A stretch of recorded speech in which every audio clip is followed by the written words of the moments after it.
pundit hearing about the rape of women in the military asks, what do they expect?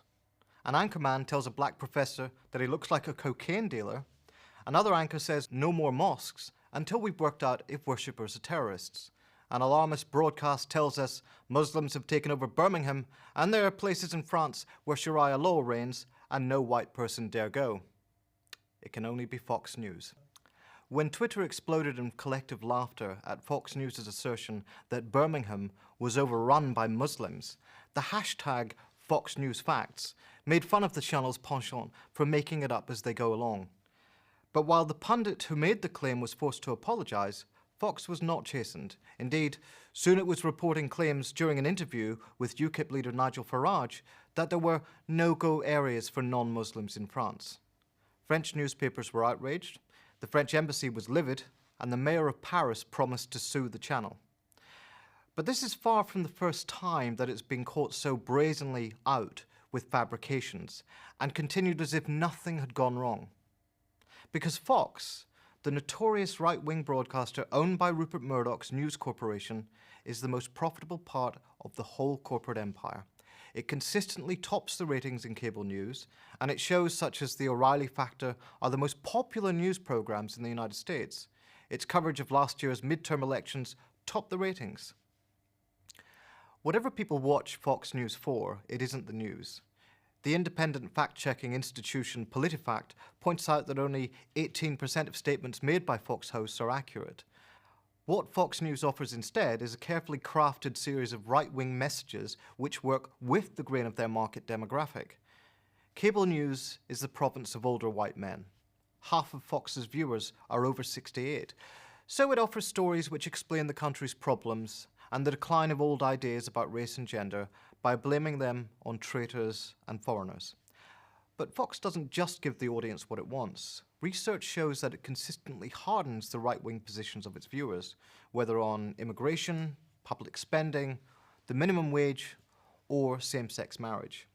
In other words, Fox, under its dominating chief Roger Ailes, is an integral part of a right-wing power bloc in the United States, cultivating a base for the Republican right. How did Fox gain this degree of influence? To understand this is to understand the canny commercial and political strategies of the mogul behind it all, Rupert Murdoch. Murdoch's combined commercial and political strategy was first developed in the UK newspaper market. He understood that with commercial success would come ideological power. He purchased two newspapers at the popular end of the market, the News of the World in 1968 and The Sun in 1969. He combined cost-saving technologies with a shift in content towards light entertainment, sensationalism, and sport. Having built his consumer base, he switched his newspaper's political sympathies to align with the new right, and he developed a close alliance with Margaret Thatcher, helping to popularize right-wing ideas. In return, she deployed the Metropolitan Police to help him bust print unions so that he could restructure the production process. With the profits he made as a result, he was able to expand into broadcasting, first with B-Sky-B and its 24-hour news channel Sky, and then with Fox. And here he pursued the same patient commercial and political strategy, building a consumer base with popular content such as The Simpsons, and then creating a new outlet for the proprietor's ideology and building links with the political right. Fox News went on air in 1996 just as Microsoft was cutting a deal with the mainstream commercial channel NBC to launch MSNBC. To compete with this fusion of new and old media, Fox would have to fight hard for a market niche. To do this, it identified the conservative talk radio market as its most likely base and developed prime-time talk programming designed to appeal to this demographic. It was able to work this niche thanks to the abolition in 1987 of the Federal Communication Commission's Fairness Doctrine, which had required balance in news production. It was hugely successful. The O'Reilly Factor, fronted by the right-wing Irish-American Bill O'Reilly, was the jewel in the crown. But it wasn't until 11th of September 2001, when suddenly cable news viewing figures shot up, that Fox made its biggest splash. For in the ensuing year, its hardline right-wing message drew in frightened, bigoted Americans in droves. By January 2002, Fox had overtaken CNN as the #1 cable news network in America. Once again, however, this was not simply a matter of giving the audience what it wanted. Fox had an agenda. The president of Fox News was Roger Ailes, a long-established figure on the right who had advised Nixon, Reagan, and Bush Sr. In the immediate aftermath of the Twin Tower attacks, he sent a confidential memo to the Bush administration urging it to act swiftly, advocating the harshest measures possible. And as Bush went to war, first in Afghanistan, then in Iraq, Fox News marched with him. Lining up retired generals turned pundits and commentators from right-wing think tanks such as the Rand Corporation, Fox pushed all the administration's talking points. Their visual themes were a waving American flag icon and a banner slogan, Operation Iraqi Freedom. Their news themes, Saddam had weapons of mass destruction and was linked to Al-Qaeda, but war would be a cakewalk. As the network's star host Sean Hannity put it, "We're going to win this, and we're going to win it sooner rather than later." None of these claims withstood the test of time, but they forced the other media outlets to follow suit. MSNBC adopted the Stars and Stripes logo, sacked a prominent war critic from its staff, and hired the right-wing talk show host Michael Savage to get in on Fox News' success. And Fox's agenda came from the top. Murdoch and Ailes dictated the news, and the journalists did as they were told. The 2004 Robert Greenwald documentary Outfoxed interviewed former Fox journalists and pundits explaining how they were pressured to slant stories in favor of the Republican Party. Those who didn't comply were sacked.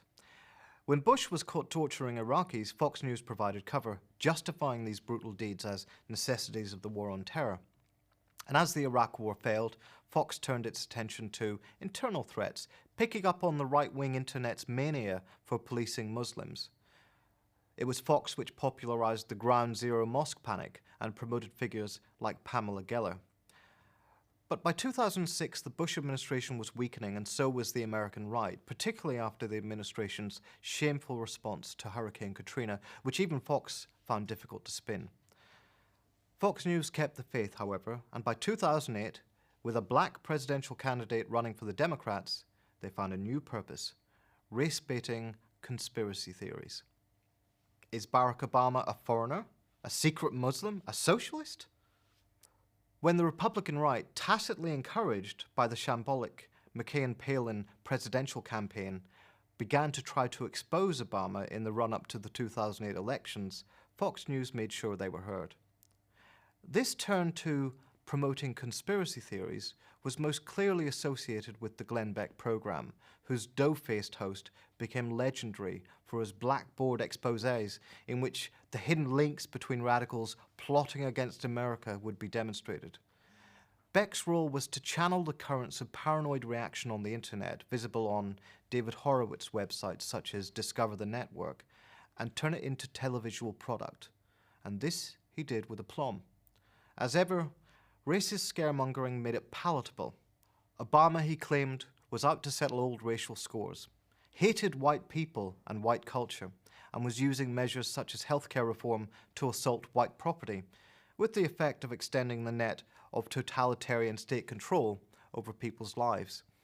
And when a Koch brothers-funded movement expressing these ideas appeared, Beck was its biggest champion. The Tea Party, as it dubbed itself, was the next great awakening.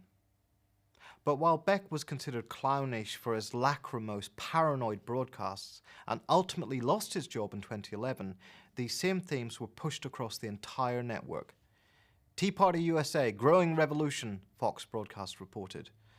Bill O'Reilly, Brett Baier, and a host of Fox personalities used the airtime to vocalize the claims that something like an insurrection against big government spending and Obama's alleged effort to turn us into Europe was taking place. As cable news viewing figures decline, Fox remains commercially strong. It finally reached its goal of raking in $1 billion of profit in 2013. However, it may not be as politically or ideologically powerful as it once was. After 9/11, the right had a clear, central purpose: to brutalize America's enemies wherever it could find them, at home or abroad. Fox News was integral to this agenda, effectively working as a branch of the executive. Yet Murdoch's friends in big business didn't share his agenda.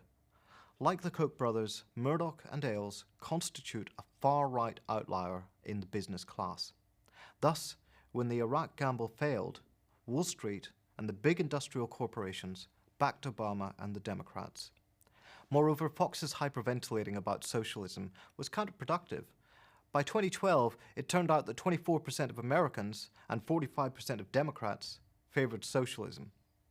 Fox News, no longer linked to authoritarian state power, was reduced to championing the gripes of middle-class malcontents who watch its programs, slandering black men murdered by cops, complaining about protesters, and blurting, "America is awesome," when the Senate released the torture report. But critics should hesitate before dismissing Fox as a moronic circus. All of this absurdity has a purpose, and its billionaire owner has proven tenacious and adaptable in developing his right-wing outlets. Fox may yet have another moment in the sun.